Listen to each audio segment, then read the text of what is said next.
that's what makes America that some monolithic. Every community, every block is different.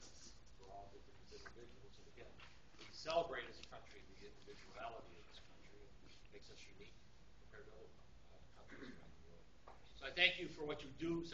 Thank you for what you do for America, and thanks for coming in today to spend a couple of hours with us, listen to us, but more importantly, give us the opportunity to listen to you, find out, as I say, what's going on in real America with normal people. There are no normal people in this state. At least nobody normal that I deal with. Okay? Because if you're in this crazy world at this level, it's just not a normal existence. So just getting here, you have to go through all this. It's crazy.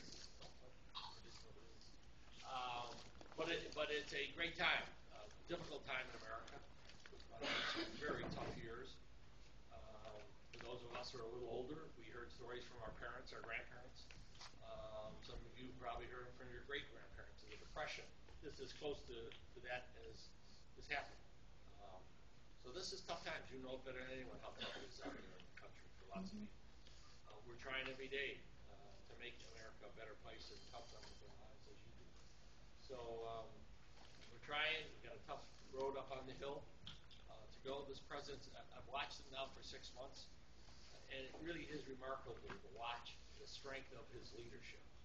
Different style than I've had the pleasure of being here with Bill Clinton. Different personality, different people, but sort of the steady, strong type. You know, the old Cary Grant or one of those in the movie from who the hell is Cary Grant? I see a few people in here. You know, or Jimmy Stewart, the sort of strong, quiet type. That's President Obama. I watched him through this Osama bin Laden.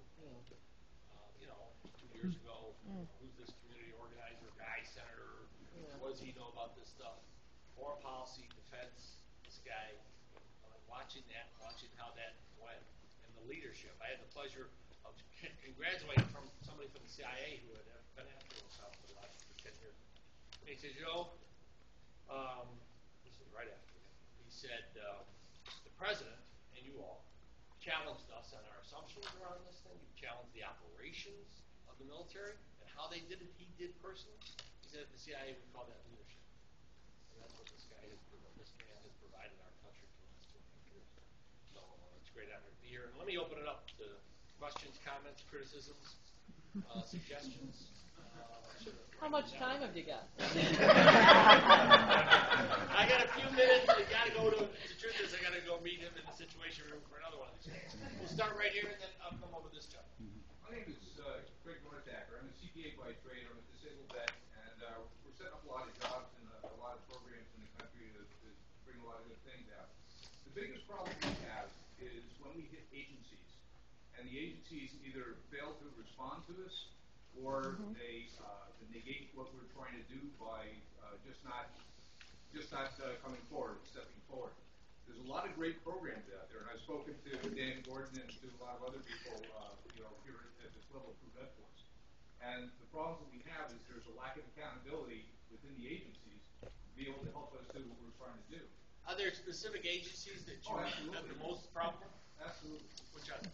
Well, the USDA, for instance, has failed to respond to us repeatedly. I actually had my congressman send one of the congressional bucks in there to get him to respond again. The VA is a great organization in terms of a lot of medical support they're doing. I think Secretary Shinseki has been doing an outstanding job in creating new opportunities for us.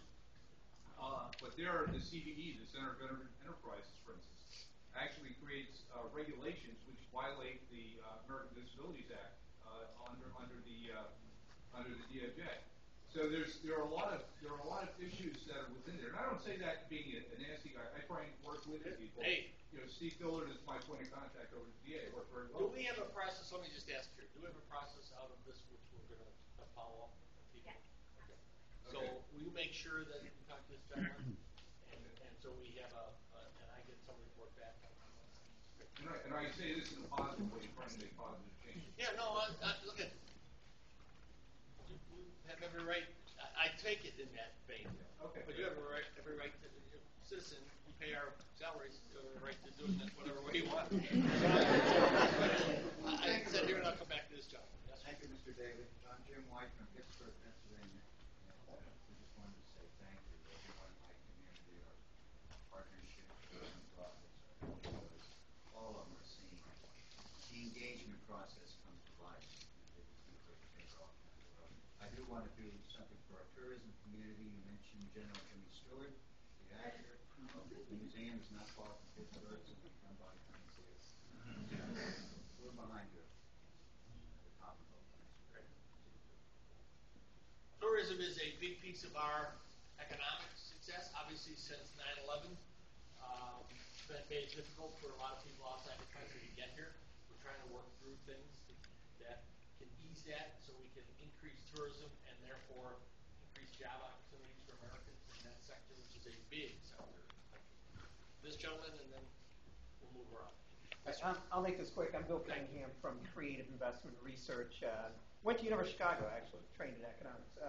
One of the things I noticed with your economic team seems to be a little bit of discouragement there. And I'm concerned about that from what I heard today. Also, I'm not sure I heard a good response with respect to the foreclosure modification program and how that has not worked. Are there any plans to, it's voluntary, and we know that the hedge funds and the investment banks that are blocking modification from working have been very effective and efficient. You know, the reason I bring it up is because, you know, obviously you should, you know, tell them about your experience. We've got some real world experience and some people on the ground who understand the impact, not only that these modifications could have from a positive perspective, you know, but how they're really moving the level of optimism in these communities down. I would just say much of your the general frame of your question or statement around the housing programs corrections have not worked exactly. You have to be an idiot. So, and having been on the other side before I got here in the banking business, it is frustrating to everyone involved in this.